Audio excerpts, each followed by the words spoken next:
It's your body telling you, hey, don't ignore it. And so I would say, listen to your body in every way, not just for veins, for everything. But if your body's telling you something, listen. And certainly if it's telling you something about your veins, get it checked. Can vein problems increase cardiovascular risk, or are they totally separate issues? There's separate issues, but for instance, they looked at these things. People are doing studies about these things. Look, it's not sex. Vein research is not sexy research. It's not as well funded as cancer research or heart disease research or other. So they don't do a ton of these studies on these things. But when they actually looked at some of the risk factors, they looked at smoking. And I am not telling anybody to smoke, but they didn't find it as a major risk factor for venous disease. For arterial disease, 1,000%, okay? But for venous disease, no. Interesting. So I think that it is I found it very interesting too, but it doesn't give reasons for people to smoke or vape or whatever, but there wasn't that same correlation. All right. Well, it's a real pleasure to have Dr. David Rosen on the show today. Welcome. Thank you very much. Thanks for having me. Really happy to be here. I'm excited to talk about veins. Like, I never thought I'd be excited to talk about veins, but this is a topic I think is affecting quite a few women in midlife. So I thought, even though I don't seem to have problems yet, I want to know, when should I be concerned? And if there are women out there who do have painful veins or discomfort, they know what to do. And so I'm excited to dive deep into this. And a lot of women, I think, when I think of the people I know who have vein problems and go see somebody to do it, they do it when they're a bit older. I could be wrong. But what are the different types of veins that appear in midlife? And then why do they show up like right now in midlife? Well, I guess for starters, vein disease itself starts actually very early. It starts in teenage years very often, sometimes even preteen years, but it's in a very early stage. So for most people, they may not notice the outward effects. While the process is starting beneath the surface, they may not notice the outward effects. So for instance, in my practice, I have very few teens who come to see me for this issue. I'd say the majority of people who come to see me are between, let's say, 30s and 70s. And it really starts to manifest, I would say, probably in maybe the 20s and 30s for everybody, and then gets progressively worse. But what makes it get progressively worse, but in a more exponential way, are things like pregnancies. So once women start hitting the childbearing age for starters, but then start actually having babies, they're going to start recognizing these changes a lot more quickly. And so recognize meaning symptoms, and then certainly the outward things such as spider vein collections and varicose veins. And then they'll certainly be worse during pregnancy. And then once they deliver, they'll improve. Those symptoms and things they might notice at the surface often improve after pregnancy, but they never go back to baseline. They never go back to nothing. They are where they are. And then they, again, continue to progressively get worse over time. And yeah. Can I ask you a question? You said vein disease. So Yes. when is it a disease and when is it just aesthetic? Or maybe you want to explain, like, what are you talking about when you say vein disease in somebody who's in their 20s and 30s? I think it's a really good question. I think it's a valid question. So rather than calling it vein disease, we'll call it what it is, which is the problem is called superficial venous insufficiency. And it's just to a varying degree. The problem is that veins have check valves in them to allow for one-way flow from the periphery, from the extremities, back in centrally towards the heart. And Like we from your want it arms or flowing. legs to your heart, That's right. one And heart. yes. And so we want that flow to go in one direction. And so our body has a mechanism for keeping the traffic one way by having these check valves. And so the check valves, put my coffee down, the check valves open pretty much like this. And they open to allow flow going in that one-way direction you want it to go. And then when gravity or any sort of reasons for having backwards flow happens, they'll snap shut automatically. And they're supposed to close completely and very quickly. It's like a two-door gate that you're showing with your hand. It is absolutely what that is. And they're really these two little cusps or flaps. And we have that, the body and nature in and of itself finds patterns and it reproduces them wherever it feels it's the most necessary. And so we have that where we need valves in the heart. They're built in a very similar way as well. And they're like that in veins too, where it uses two flaps of tissue. And if you put the two flaps together and oppose each other directly, it should block anything from going past it. And unfortunately, those valves can fail. And they can fail for a variety of reasons. But once they don't work perfectly, flow can go, the traffic, if you will, can go the wrong way. And when that happens, pressure can build up inside veins. And so the analogy I like to use in the venous system is it's built like a tree. So there are trunks beneath the surface that you don't see. And then there are branches that connect to the surface. And then the teeniest little things would be the leaves, okay, in the analogy. So oftentimes this problem starts in trunk veins, and that's what can start fairly early on. And that trunk problem can progress over time and start affecting branches downstream and build up pressure in them and stretch them out over time. And then over, with even some more time, that can stretch out the little leaves at the surface. And the closer you get to the surface, the easier it is to notice these changes. And so getting back to your original question is, so why do people who seem to present with this problem start showing up in their, let's say, 40s or 30s, 40s, beyond? It's because at that stage, things are more manifest. They're easier to see, okay, is one thing. And then the second part of it, and that's probably the main reason why I'm here, is they may not have known that some of the subtle things that they had been noticing years earlier were actually this problem at an earlier stage that could have been handled at an earlier stage, potentially, and potentially prevent those things from developing or developing to that degree later. So educating people who might be at an earlier stage, and not necessarily even an earlier age, but an earlier stage, can prevent worse issues down the road.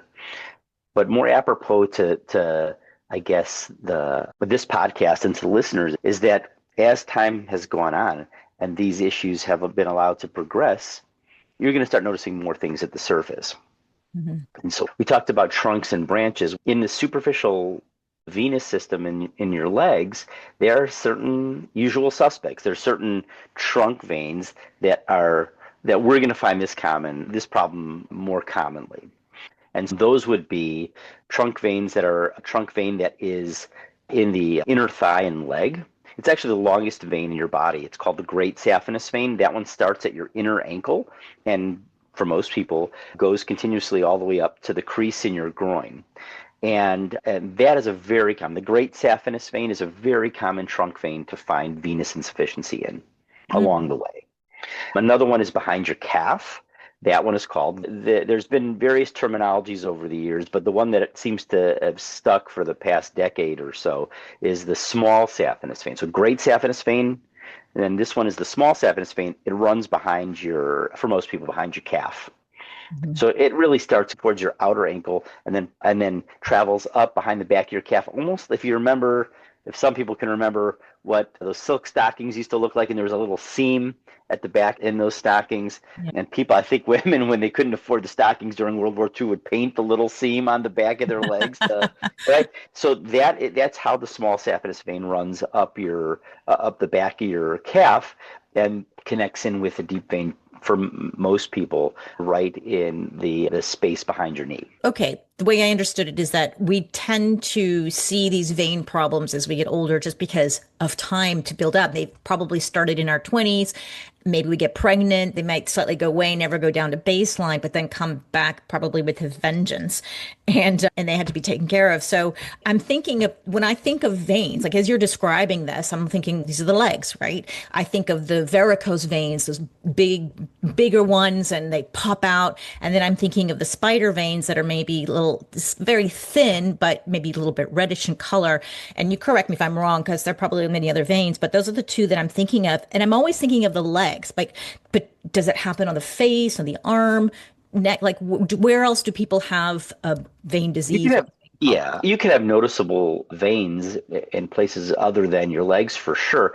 When they happen on the face, I'd say the more common things that you'd see, not necessarily from this mechanism, but you can see little teeny reddish little telangiectasias or little teeny little veins, especially around the nose. That's a very common place.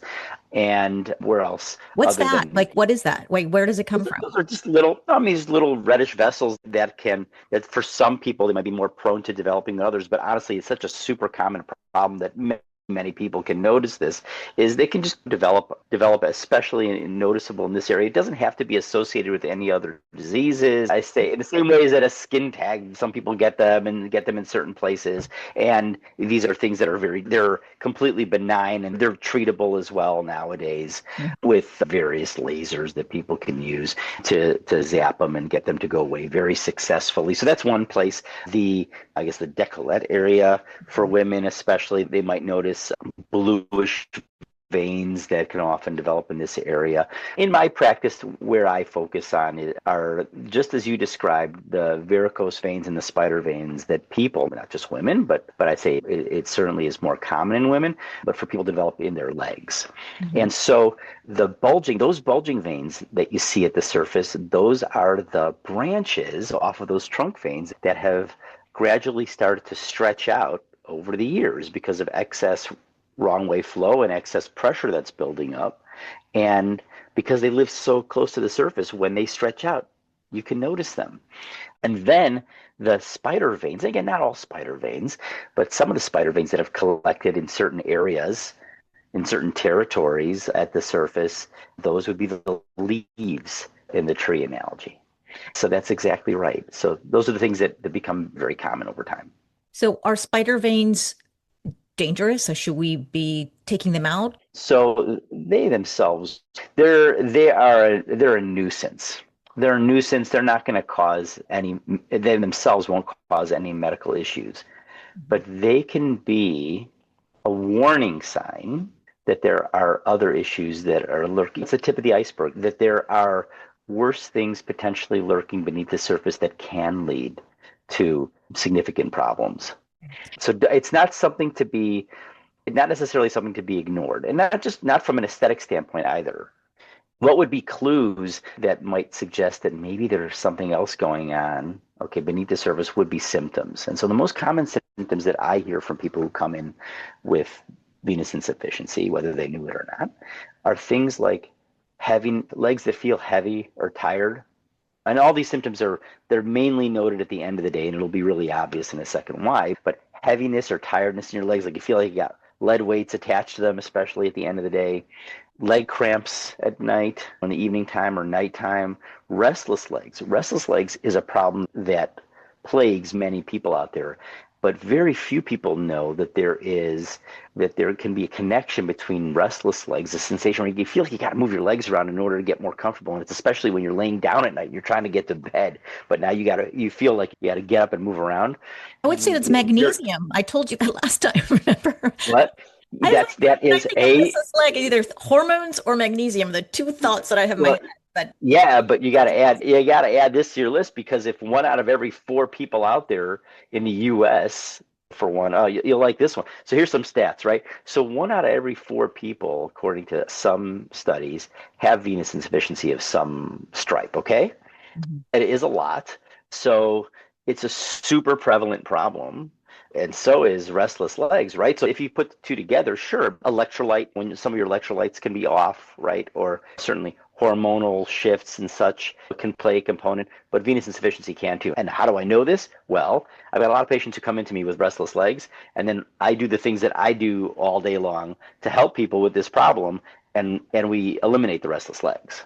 Mhm. So you mean, It so does. then you would, if you had a patient who come in and suspects venous insufficiency, Mhm. and you go, well, wait a second, do you have enough magnesium? How are your hormones? You mean you would do some of these checks first before you say, look, we gotta No, do. a lot of times they've already come and they've tried to deal with them in lots of different ways. It's like unfortunately, instead of being the first, because it's a prevalent problem, instead of being the first place that people go to try to Yeah. solve this thing, they've already tried taking supplementations in terms of magnesium or potassium or calcium, and seen their primary doctor about things. And unfortunately as well, primary care doctors don't know the connection between venous insufficiency and restless leg syndrome as well, or neurologists or other doctors hear about the problem commonly, don't know about the connection, and but in good faith will fix all the things that they're able to fix in their lane, but Yeah. just don't know the things that go on in my lane that I see all day long, and I Mhm. fix this problem all the time. So symptoms, so heaviness, tiredness, cramps, restless legs,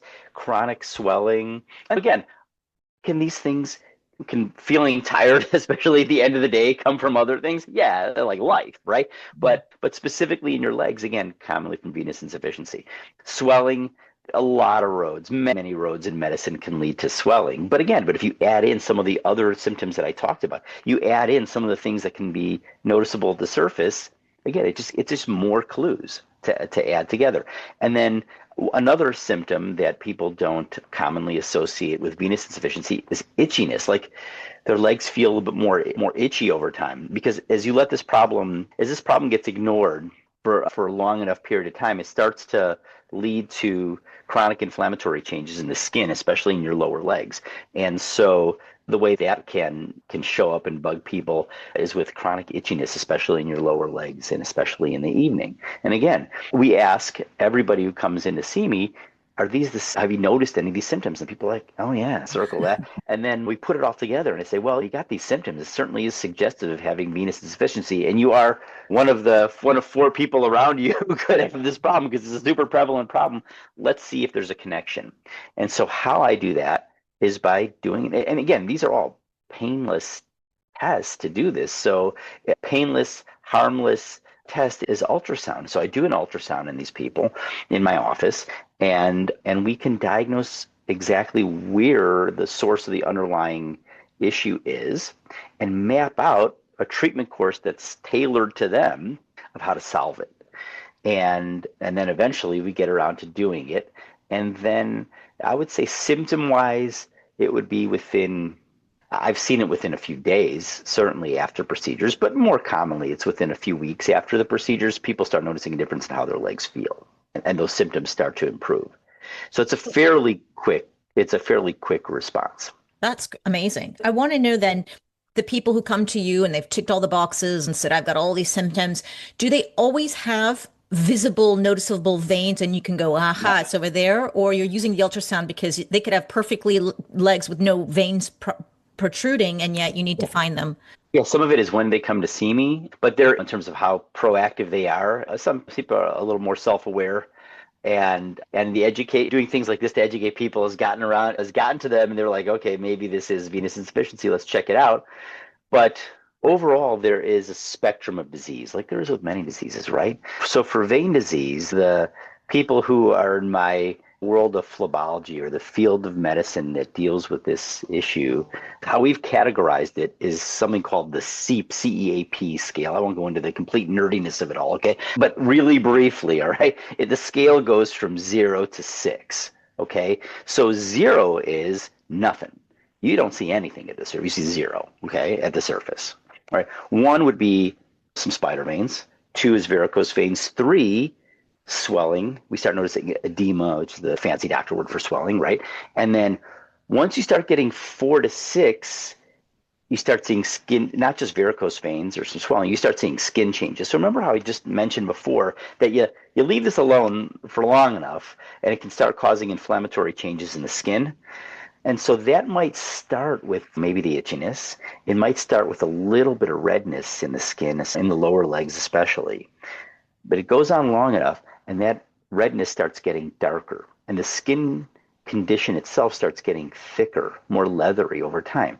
And then eventually the skin itself is so compromised that you can start getting wounds or ulcers, and those they may not want to heal. So again, it's not everybody. This isn't a scare tactic. It is an absolute linear progression to these things for every single patient. It is not. There are some people who are certainly more prone to having it, to developing it, but that is the scale of disease. So you can have absolutely 0, like you were asking about, and then you could have active wounds, and then anything in between. So what my hope is, and again, my hope by doing these sorts of conversations with people and getting the word out there is, I'd rather reach the people who are closer to 0 and help them at that stage to slow or arrest the progression down to there. Because once you get down to there, that is you're going to have permanent changes in how the skin looks in your lower legs. So have you ever seen it around you, or have your other listeners or viewers seen it around them? The answer is probably yeah. So don't be too obvious with it when you go to the beach or when you go to a pool next time. But I don't have a newspaper or a magazine in front of you and kind of look around you at the legs that are near you. But you'll notice some people out there where their legs start looking really dark and it almost looks like their legs are thinner by their lower legs and bigger by their upper legs, called an inverted champagne bottle look to their legs, where over time that scarring in the skin, that thickening and scouring of the skin, tightens it up down there. And so the skin will be kind of beefier red or leathery looking down below and thinner and then wider as it goes up. And you might see people like that or just with the redness in their skin. And those are people who could definitely use at least a look by an ultrasound to see if we can find that problem and ways of dealing with it to hopefully stop the progression even further to an ulcer, to an open wound. But that's the spectrum of disease. You mentioned when you get pregnant, it can get worse and then Yeah. maybe get better. And when I was speaking with you earlier too, I was suggesting, well, then I guess maybe is it the weight? So would somebody who's overweight have more vein problems? And then I asked you if most of your clients are overweight, and you said no.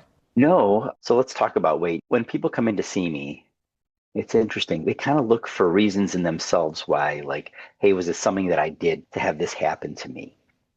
And what I tell them is that if you have to have one, this is the perfect problem to have because you can blame everybody but you for seeing the varicose veins and the spider veins. Who wouldn't want a problem like that? Point the fingers elsewhere, right? So you can blame your parents and you can blame your kids, for women anyway, because the most common reasons for people developing this, I say, are genetics and having a higher tendency to develop them, and then pregnancy. And so is weight a factor in this? Yes. Is losing weight going to help lots of things for you in many ways? The answer is yes, of course. But I say the bigger factors for developing it were likely the genetics and again for women pregnancy. But why during pregnancy does it get particularly worse? I'd say there's probably three big reasons. It really isn't the weight per se. It is number one, the hormones that you have to sustain the pregnancy also happen to make vessels, the vein walls, a little bit more stretchy. Okay. And then you're going to couple that with the fact that you've got a higher volume of blood flow to support the baby during pregnancy. Okay. Think of it like you got these stretchy pipes, right? And because it's basically plumbing, veins are like plumbing. I mean, we're going to simplify it as much as we can. And so you got these stretchy pipes to begin with. You make them more stretchy with the hormones you have floating around during pregnancy.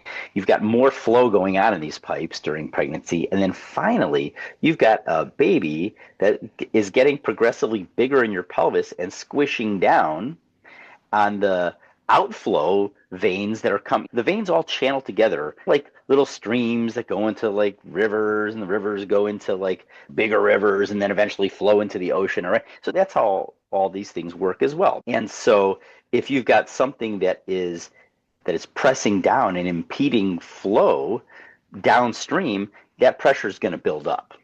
You can imagine that. And it's going to build up in these stretchy pipes. And so the trunks, now we'll go back to the tree analogy. The trunks get extra pressure, the branches get extra pressure, the leaves get extra, and everything just sort of deals with it by stretching out. Okay. And those things become more obvious during pregnancy for those reasons. But once you deliver, okay, so the hormone levels settle down. The amount of flow that you have is now you only need to support just you. And then you don't have that thing sitting, you don't have that baby sitting in your pelvis, right? Pressing down on the bigger veins where everything coalesces. And so the system relaxes. Okay. And so it settles back down. I have many women who come to see me who describe exactly that scenario. And during the pregnancy, everything's more obvious. So you can start seeing certainly bigger varicose veins during pregnancy, and they're very symptomatic. You can see vulvar veins because, again, there's veins that head out of the pelvis as well into the vulvar area, and you can have very prominent veins there during the pregnancy and by the buttocks, okay, and the back of the thighs as well. And so it's just all under this intense pressure, and that pressure from these escape points coming out of the pelvis are getting stretched out. But again, once you deliver, it all kinds of at least that calms down after you deliver. Life gets more exciting after you deliver, but from the vein standpoint, right? It calms down, and so women get a lot of relief from their symptoms after pregnancy. During pregnancy, what can help mitigate this stuff is wearing compression stockings to help rein in some of that out.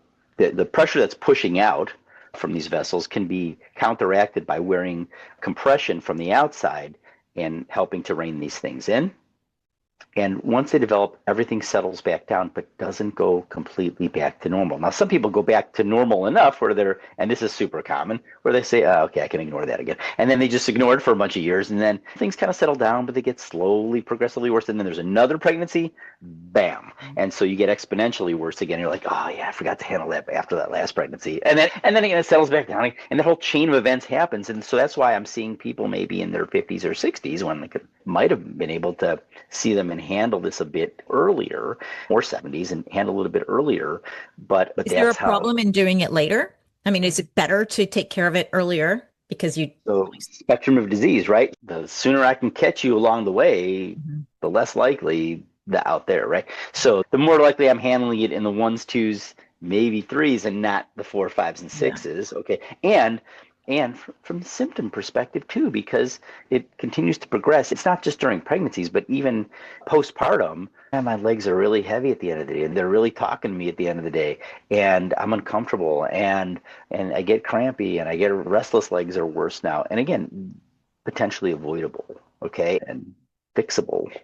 So there aren't all that many things in medicine too that are that fixable, and nowadays the fixes are a lot better than they used to be. Is it ever too late to take care of the veins? No, certainly. I mean, I see people at all stages. So when I'm seeing people who have the active ulcers, I'm doing everything I can possibly do to help it at that stage. It's just that, okay, well, I can get those wounds to heal faster by doing the things that I do, and the wounds heal, but again, you're going to be left with some permanent scarring or discoloration in your legs at that point. People who have bleeding episodes, so these varicose veins can bleed. Now, again, it is generally not a life-threatening thing, because similar to a nosebleed, if you just hold pressure on it for long enough, you can typically get it to stop. And if you can't, you go to an emergency room and they can help you get it to stop. But you can have significant bleeding with it. But again, I can get to you before that happens, and make that one less thing you have to worry about in life. You mentioned also that you get a lot of athletes or athletic people in your practice. Oh, I do anyway, as a matter of course, because a lot of people nowadays are just more athletically minded. It isn't necessarily it's a cause and effect thing. It's just that the people who are more athletic are more attuned with their body, and they are potentially more apt to say, I'm noticing these things, let's jump on it. Rosen, let's do this. You know what I mean? It might just be a little bit more proactive. But again, 1 out of every 4 people in the U.S. has it. Some athletics, some not as much, and see them. But it isn't a cause-effect thing. What's very interesting, though, is that, and let's get back into the weight thing, right? So the weight, again, generally the weight in and of itself isn't what's causing the problem. It's not helping any, but it isn't causing it. What I see nowadays, especially in the era of the really great medications that we have nowadays for weight loss, is that people are losing a ton of weight. They're losing like half of themselves, right? And then they're coming to see me and saying, look, I did all this work, and how am I getting rewarded for it? Now I notice all these varicose veins in my legs. What the hell? And so the thing is that there's no place for them to hide anymore.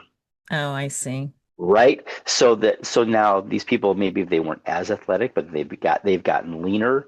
Now they're noticing these things that were there, but maybe were allowed to hide previously, and then they're coming to see me. I've had very extreme cases of that during my career where that issue had been there for years and years, and then now that they've lost all this weight, now we see what's really been hiding. So if somebody comes to you and they don't have venous insufficiency, you've done the ultrasound, they don't seem to have too many complaints, but they want aesthetically to remove them, is that an option? Yeah, of course it is. I do that all day long as well. But what differs in a medical practice, and unfortunately I can't be in every place your listeners are, but there are people who do what I do in most places around the world nowadays. We get together in nerdy conferences and we hang out and talk about this stuff all day long. But once we have once we have thought of at least the potential medical things that could be there, if they're not there, and certainly if you're asymptomatic, of course we can deal with that too, because it's equally as important to deal with the aesthetic stuff as it is the medical stuff. I mean, what's the goal? The goal is we want patients. What's the goal for doctors? We want patients to be happy and live their lives and enjoy their lives with the bodies they got, right? Send them out the door happy and go about their lives. They're not going to hang around the office all day and chat with them. They're welcome to bring cookies, but people want to go out there and live their lives and enjoy the body they're in. Okay, and it's all valid, equally as valid dealing with the aesthetic stuff as it is with the medical stuff too. And there are great ways of dealing with the aesthetic stuff as well. And I think that you'd probably want to be evaluated in the setting such as mine in more of a medical setting, because again, we have a little bit more skills, we got a little bit more tools in our belt than potentially going to, let's say, maybe in a more of a med spa setting or a non-medical setting to deal with this stuff. And so use those tools all day long to help people's legs look better too. Okay, let's get into the treatment because when I first talked to you, I had no clue how you treat your patients. I thought you literally take out the vein like an operation here. But you said, why don't you explain what a treatment looks like? Somebody walks in your door, they need to get some kind of a treatment. What do you do? What does it look like? So let's start with the medical stuff first, because it always, in my practice, it always goes just like we had a scale where we go like 0 to like 6 and like nothing to worse.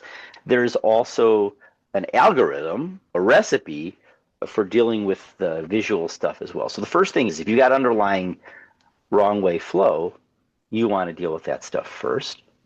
And you want to deal with it the way that I deal with it is you deal with it in the trunks first. Okay, so then there are no trunk issues. Fantastic. So now you may have issues in branches and leaves, and you deal with it in that direction as well. So for trunk, if you have trunk issues, it used to be just like you said, it was surgical removal. So we talked a little bit about anatomy, and we talked about saphenous veins. And so what surgeons used to do is they used to strip out saphenous veins. Yeah, make the face, because unless you're nerdy doctor like me, to us, well, if you got to do something all day long, you better love doing it and you better have fun doing it. So I presume the people who were doing it before enjoyed it, but what they would do is without making the face, but what they would do is literally strip the veins out. It worked. It helped many people, but there was some innocents were harmed along the way. And so you can get some damage to other structures in the area when you do it. So there was a higher incidence of some of the complications that can happen with any surgery, with things like infection or bleeding, but also in terms of some innocents were harmed, could be things like lymphatic vessels that are nearby or little nerves that live nearby where the veins are can be affected. And so some people would come in with certainly these big bulging veins, etc., but they can come out with and swelling, okay, and discomfort, chronic discomfort. But they could also come out with chronic swelling and chronic paresthesias or neuropathy, problems with nerves and how those things can feel afterwards, needles and pins or numbness in areas afterwards. But if that's the tool in your belt, that's the tool you use. And so even though people weren't using them with good intentions, it's what we had. That was the state of the art, okay? But then, thank God, humans are really curious, and we try to improve things in every way we can. People put their minds to the problem and found minimally invasive ways to essentially do the same thing. So you don't necessarily have to take the vein out of the body to take it out of the equation. And so that's what the more modern treatments for vein disease is like. Okay, for venous insufficiency, we won't say vein disease. Since I'd say probably late 90s, early 2000s, developing minimally invasive techniques that put technology that we already had around and put it to use for this specific problem. For instance, we had ultrasounds around for decades. Okay, we had the ability to go inside veins with little catheters, okay, and start little IVs inside veins. We had that for a very long time, okay? And we had lasers that are used medically or other devices used medically to heat things and seal things around. And so all we had to do in our field was put all those things together for the purpose of treating veins. And so what it started back then was the initial treatments were thermal ablation. So using heat to heat seal shut segments of vein, segments of, now that you guys are educated, saphenous veins. Okay, so the trunk veins, right? We can use ultrasound guidance to know exactly where we're going. We can find the segment of vein that is having problems, and we can start a very small IV inside that segment of vein. And all an IV is, whenever you get it, is it's a tube inside of a vein that delivers something. So usually it's a tube in a vein that delivers fluids or delivers medicine. This is just a tube in a vein that delivers a device. So the initial devices, and devices that I still use all the time nowadays, it's still the mainstay of my treatment, it is a laser, a very thin laser fiber. Some people use radio frequency catheters inside the veins, and all it is a means of delivering very targeted heat inside the vein to heat seal the segment shut. And when you heat seal the segment, it's like stopping traffic and redirecting traffic to other places. If you close down the road, put cones up or close down the road, you're going to instantly reroute the flow of traffic to other available means, okay? And so that's exactly what we're doing in the body. So instead of taking the vein out and letting the body reroute flow, we're just closing it off. We can do it in the office. We can do it with an ultrasound. We don't need to make people sleepy or loopy with medications during it. In my practice, I've always just used some local anesthetic around the vein. We're listening to music and chatting while I'm doing this. It's a very quick procedure. The way that I do it, it really is a 10-minute. Once I start doing the things that I do, it's a 10-minute or less procedure. Drive yourself to my office, drive yourself home. Yeah, make the surprise face. It's that easy. And there's no downtime afterwards. But the basic idea is, before I get into all the afterward stuff, is we can close off segments of veins. And then all we did over time since then is try to find other means of closing off segment of veins, with either using different forms of heat. And then mostly that's been laser, radio frequency. Some people tried using steam, okay? And then using non-thermal techniques to try to close them off too. So the non-thermal techniques, various forms of using injection, of using chemical to close off the vein, either injecting chemical itself, just chemical, through a catheter or through other means of injecting, or using a special device. This was called, or is called Clarivein, where it's through a rotating wire that goes along the wall of the vein, and while it's doing that, you're injecting and kind of whipping up this sort of foam and delivering it along the wall of the vein. And there are other techniques that were developed, such as glue. I don't want to say crazy glue, because it's not literally like somebody runs out to a Walgreens, buys a tube of crazy glue and puts it in somebody's vein. This is very highly technical, specific stuff and FDA approved stuff to use, but it's basically gluing veins shut. VenaSeal is the name of that proprietary means of gluing veins shut. And Varithena is a proprietary way of chemically closing off veins. Again, so that's what we've done, is we've tried to take out even the little bit of local anesthetic part of the procedure, called tumescent anesthesia, and using non-heat-based techniques to close off veins as well. And that's how it's been so far. There's a next level that's coming, and the next level that's coming, I think, is very exciting, which is like almost completely non-invasive, which is using treatment ultrasounds, which doctors are starting to use in various fields in medicine to actually treat things by delivering ultrasound, not just to make pictures, but to actually treat things. It's like a high intensity focused ultrasound. And so it's not ready for prime time in the US. It's not FDA approved yet in the US, but it's coming soon. And I definitely want to be one of the early adopters, as long as, again, it continues to be proven to be safe and effective where they're testing it. And where are they testing it? Europe, things seem to get approved faster in Europe than it does in the US. And again, I'm all for making sure that things are safe and effective before we unleash it on the general population. But it is started. There are some early testing centers, at least one I know of in the US for this. But where I am in the Chicago metropolitan area, I definitely would want to be one of the first places to get my hands on this technology, because I think it's very exciting, again, to bring the best that we have in technology, just like I've always been doing, and that doctors always try to do, is bring the best of what you have out there in technology that's safe and effective, and put it to solving a problem. Back when we were cave people, you take a rock and you hit your tool was rock, hit with rock. And it helped to some degree. It certainly could solve many problems permanently, not in the way you want. But I think we've gotten a lot more safe and effective ways of treating things over the years. And this is yet another example of that. So what's my mainstay right now, and how do I handle the medical side of things, bringing it back into this? Try to bring the train back on the conversational rails. I know it's tough with me, right? We treat the trunk things by closing them off nowadays in minimally invasive ways in the office, no downtime, can resume most of your normal activities immediately, low risk stuff. And we can mitigate the risk even further by being very careful about who we choose and when we choose to do the procedure on people, like doctors should be doing, and safe, effective stuff. So trunks, then branches, right? So again, back in the day, how could doctors treat the branches that are bulging closer to the surface? You can surgically remove them. I mean, it's starting to get more into microsurgery at that point, or really minimal type of surgery called phlebectomy. You make teeny little nicks and you can tease those things out and remove them physically.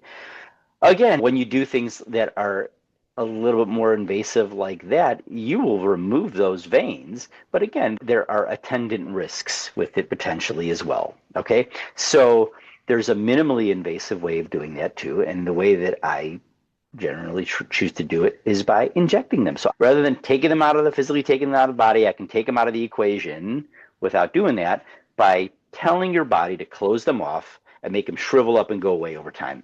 It requires a little bit of patience to do it, because you're not leaving the office and I've already taken this thing out, whatever, and it's gone. But it's doing it in a completely minimally invasive way, and then they get better. So just to give people an idea where the whole spectrum that you shared, my idea in the beginning was invasive, pull out, yank out that vein. And now you're saying there's thermal, there's non-thermal, chemical glue foams, and then Yeah, potentially ultrasound. yeah. And the way that you're doing it, it sounds like there's an injection. Is that thermal, non-thermal? No, we've already gotten beyond that. So generally the way that I treat the trunks is still with thermal ablation. I think it's very effective. It's very safe. It's very safe and quick and effective in my hands. And there are definitely use cases for doing some of the non-thermal stuff for some people, for sure. But I think that for my patients, in the way that I use it, at least at this point right now, subject to change, okay, is still with great success and with endovenous laser ablation.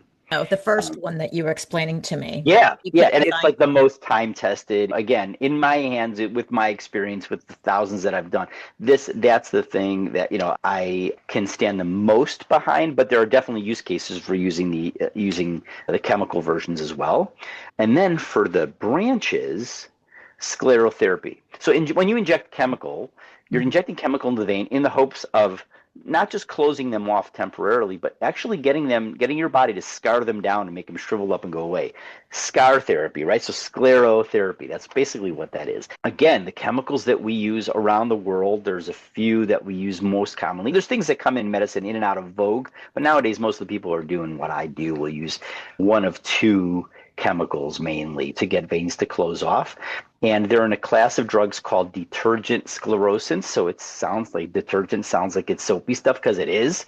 But we can use the chemicals in varying concentrations to get veins to close off. The one benefit of using a detergent sclerosant is you can get it to foam.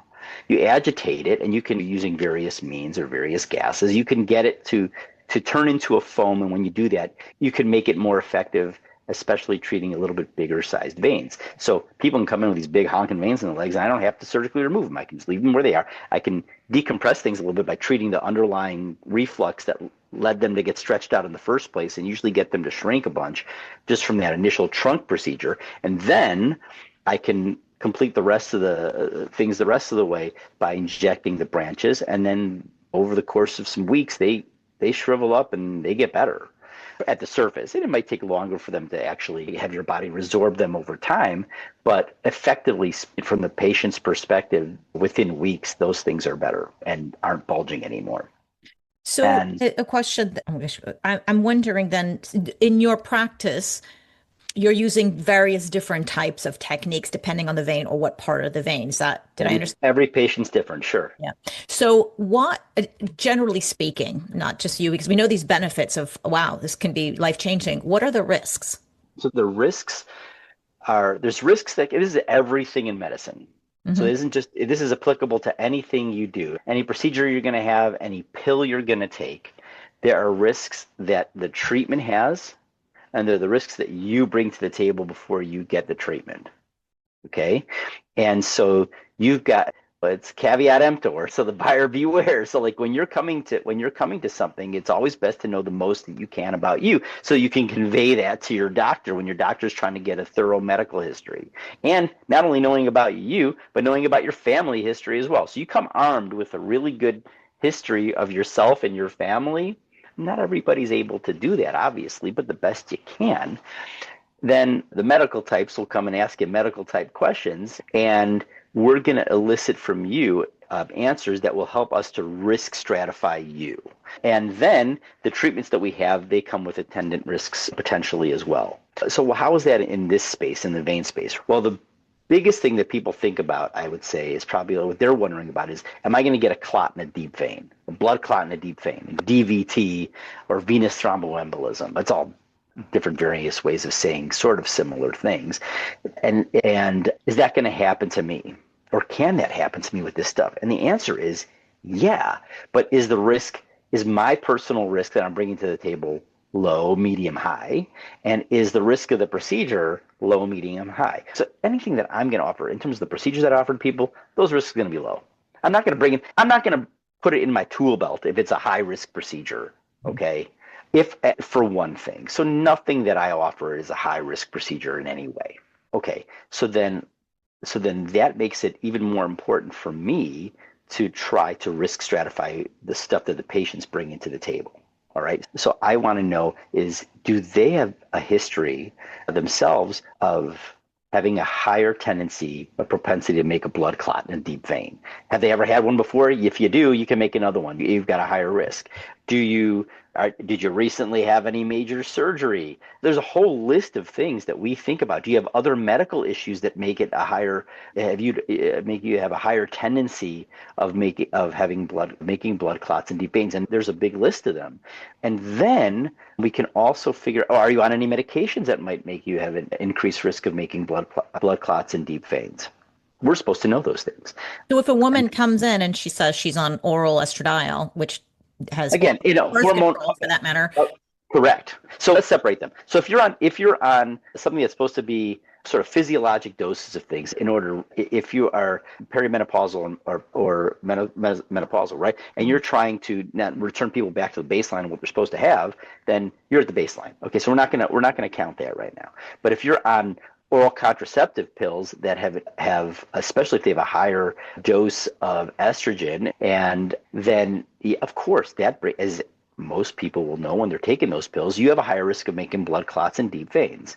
I mean, there's some that have gotten worse raps over the years, like Yaz, and others that have got over the years of having incidences of people having blood clots in deep veins. But frankly, if you're on a birth control pill, you have a higher risk of making blood clots in deep veins. Lower estrogen pill, okay, lower chance. But when I hear that from patients, when I'm asking their medication allergy and then I'm asking their list of medications right afterwards, when I hear that means that I have to inform them, because anytime you're doing a procedure, you need to do an informed consent with people, or at least even think about doing, you have to inform your patient. So you have to say, oh, well, you're on birth control pills, and so birth control does, those things can make you have higher, increased risk of making blood clots in deep veins. You might want to have a discussion, you might want to even think about going off it while we're doing this stuff, or have a discussion with your primary care doc or your gynecologist about maybe switching what you're taking while we're doing this stuff in order to mitigate the risk. Okay, so then that's the stuff that the patient themselves it has in their thing. Now let's go to their families. So, hey, anybody in your family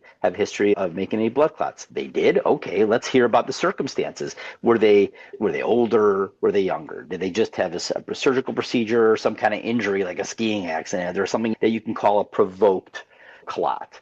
Or it's just they were walking down the street minding their own business, and all of a sudden they got a blood clot in a deep vein, or got blood clot in their lung, or whatever, or a young person with a stroke, or a young person with a heart attack. And then I start hearing those things, or family history of diseases where they can be associated with it, like lupus or other diseases where sometimes it can be a correlation with having blood clots and deep veins. So I'm hearing about family history, and if I get those signals, not only do I suggest that the patient gets tested for potentially having some of the genetically mediated clotting disorders, prothrombin gene mutation and others, okay?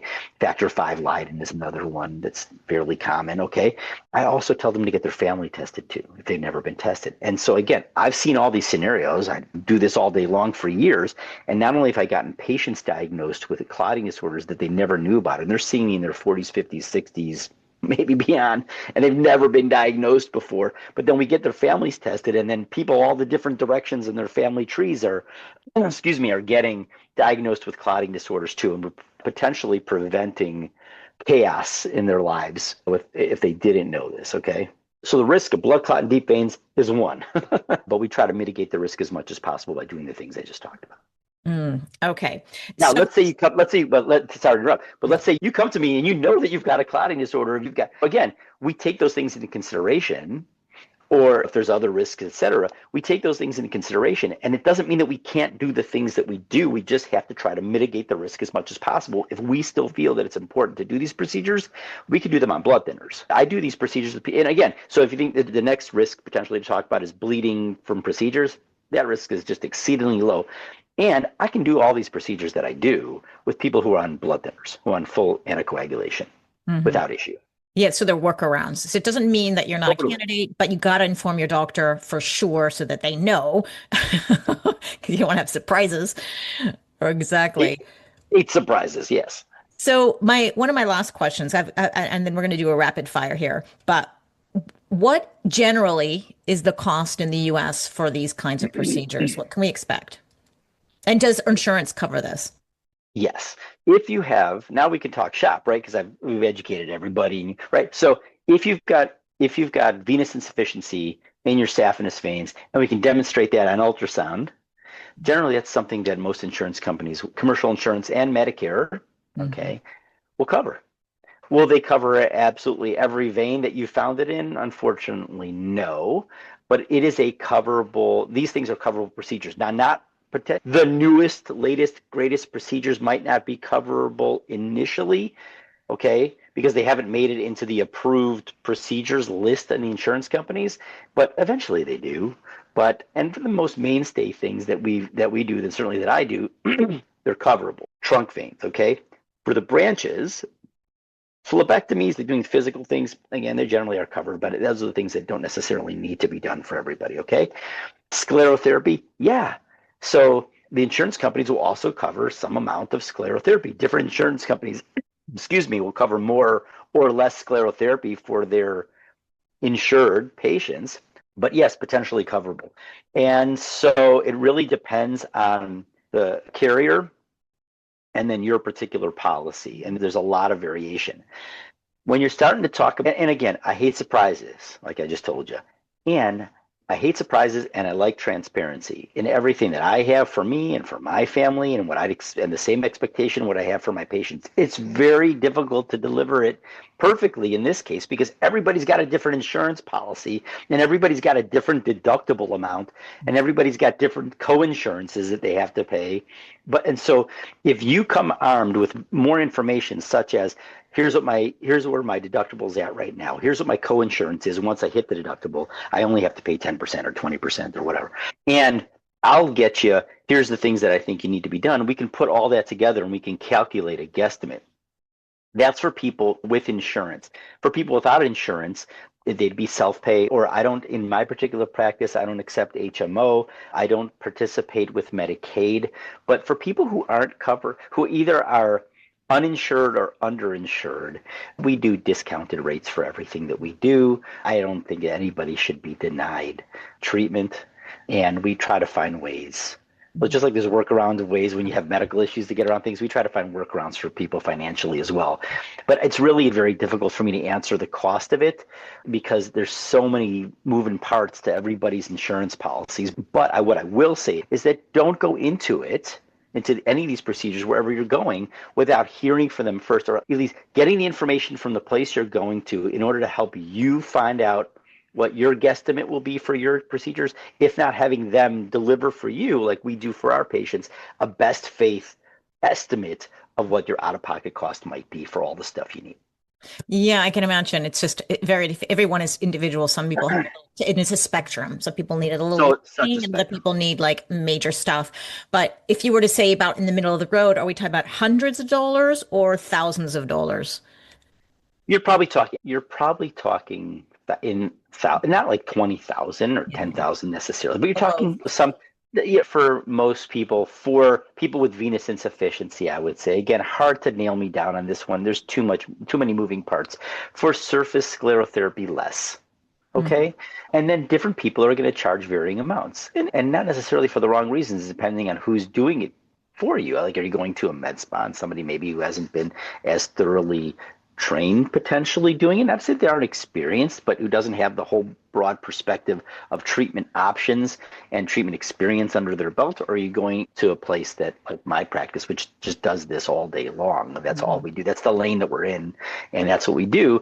And there may be differences that you find, but again, I heard the best description of this, and it really fits. You can get sushi at an airport, or you can get sushi at a place, at a fine dining place that makes sushi for a living. Yeah. And so you might find a difference in price in those different places too.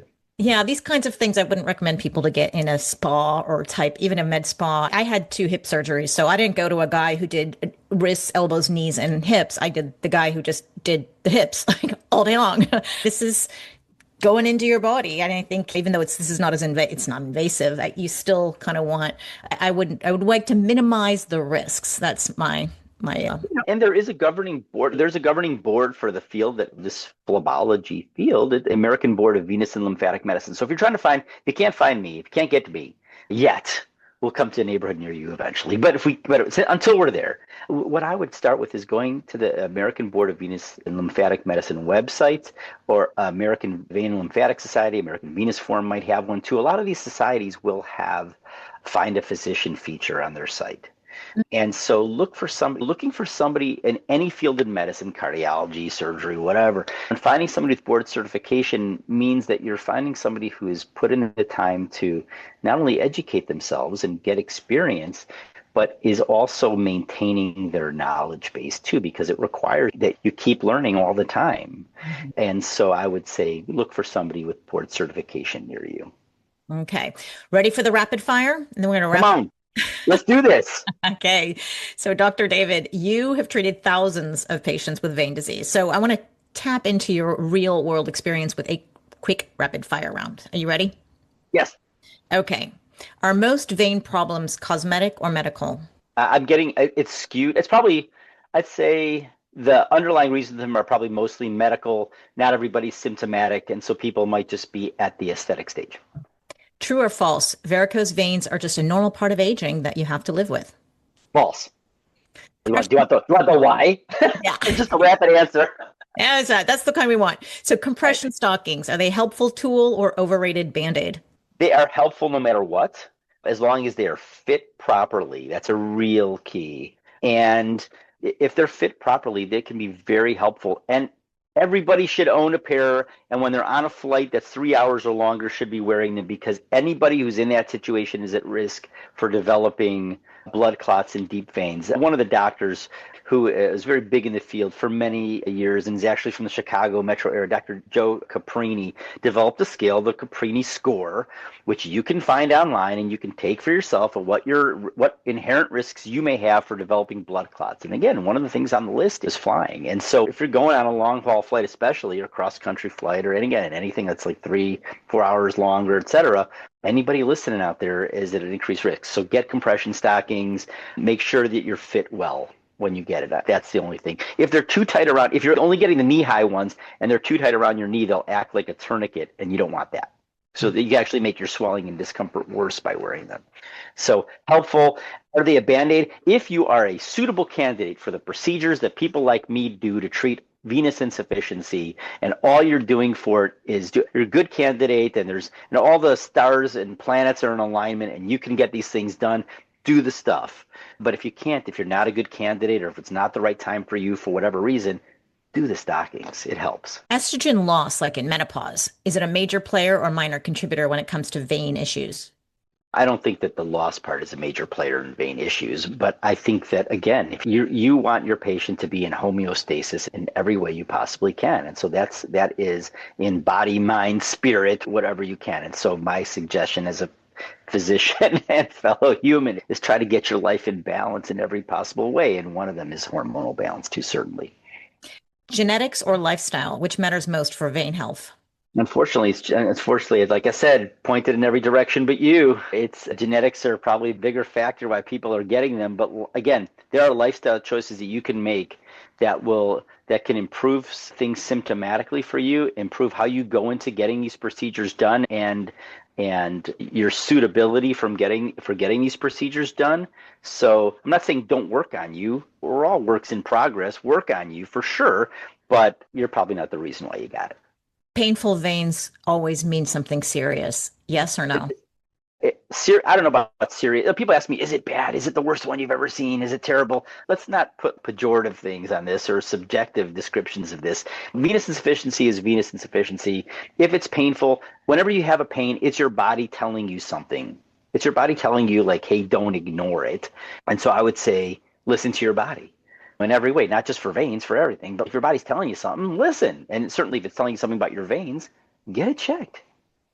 Can vein problems increase cardiovascular risk, or are they totally separate issues? They're separate issues, but for instance, right? So they looked at these things. People are doing studies about these things. Look, it's not sex. Vein research is not sexy research. It's not as well funded as cancer research or heart disease research or other, right? So they'll do a ton of these studies on these things. But when they actually looked at some of the risk factors, they looked at smoking, and there wasn't. I am not telling anybody to smoke, but they didn't find it as a major risk factor for venous disease. For arterial disease, 1,000%, okay? But for venous disease, no. Interesting. So Think that it is I found it very interesting too, but it doesn't give reasons for people to smoke or vape or whatever, but there wasn't that same correlation. But here's the tie. Again, number one, you keep yourself in good shape, you do all the right things for you to have good cardiovascular health. It's going to help you immensely in every way in your life. The one thing where vein stuff can intersect with cardiovascular disease is, and I get this question a lot, and this didn't come up in the rapid fire or otherwise, is, hey, we treat these veins and we close these super veins off. Do I need them? We're closing things down, or people used to be removing these veins. Is that okay? And the answer is that these are the stuff that we were talking about during our conversation today was happening in the superficial venous system, but the deep system in your legs is a whole other system that handles 90% of the flow. And so that's like the main source of traffic in your legs. This is the backup system that your body has. It's part of the redundancies that we have in our body. Okay. So we can close these things, we can treat these things, and if anything, we're trying to have a positive effect on your body, not a negative effect. The one thing, though, is that when these veins are normal, you want to leave them alone because you can potentially use them as spare parts. And so the doctors will still potentially use them as spare parts to use to bypass blocked arteries in different places. So you can use venous bypass grafts in the heart. You can use them in arteries in your legs, okay? And again, they are potentially useful spare parts that we can turn into backup arteries if we needed to, though nowadays it's probably better to use backup arteries as arteries than veins. But there isn't a direct correlation between the vein disease and heart disease. They're both really prevalent, but don't really intersect with each other. Okay. Let's stick it with a rapid fire. Come closer. Come a little closer. Okay. Not that close. Last few questions. One daily habit that helps veins the most. Walk. One common myth about vein disease you wish would disappear forever. It's harmless and it's only cosmetic. The biggest red flag symptom that should send someone to a vein specialist immediately. Well, I think the biggest thing that should send somebody to an ER, okay, is if you've just had something, you've had an injury, you've had a long flight, something's different in your legs, and you all of a sudden have got swelling around your whole leg, and you've got swelling and pain around, especially if it's one single leg. That is not normal. That is what signals to doctors, hey, we should at least be looking for a blood clot in a deep vein. That's the first and foremost. That don't wait to make an appointment 3 weeks from now with some vein doctor near you. Go get that looked at right away. You can start off with your primary doctor, or you show up at. That's a great reason to show up in an emergency room to get looked at quickly. It's okay to do that. Okay, but that's that. In terms of vein stuff, again, once you start noticing the heaviness, tiredness, cramps, restless leg swelling, you really got to get looked at. You got to get an ultrasound. Great. Well, we're going to wrap it up. I have taken way too much of your time. I learned so much about veins. I got all these notes and I didn't know all these things. So I'm really So grateful. glad. Yeah, no, you've educated us definitely. And hopefully there's somebody listening who is concerned about their veins and she's learning a lot more about it, or for Hope somebody so. she knows. And if people want to reach out to you, they can find you at rosenveincare.com. You're in Northbrook out in Chicago area, right? Northbrook, Hinsdale, and Deer Park, which is kind of like the Barrington area of Chicago. So I kind of triangulated myself, and there's more places to come in over the course of the next few years too. But that's where we're at right now. We try to put ourselves in places that aren't too tough for people to find and come to us, and I hope they do, because we can help you. Oh, excellent. Well, thank you so much. I'm going to have links to your Thank you. website and your Instagram. I'm excited to watch and learn more as you progress with that. And is there any last words you'd like to leave with us, or something that's coming up you want to share? No, I just want to say thank you so much for having me and allowing me to bring this information to the public and to people who need it. Like I said, like we started off with, it's such a prevalent problem and it's so fixable. And my mission is to help as many people with this as possible. So thanks for helping me with that. Oh, wonderful. Well, everyone who's listened to the very end, thank you so much for hanging in there. You're obviously very interested about veins, and I appreciate your time. And obviously, Dr. David, if there's anything new that comes up in the world of veins, get back in touch. We had such a good time, and I hope you have a wonderful day.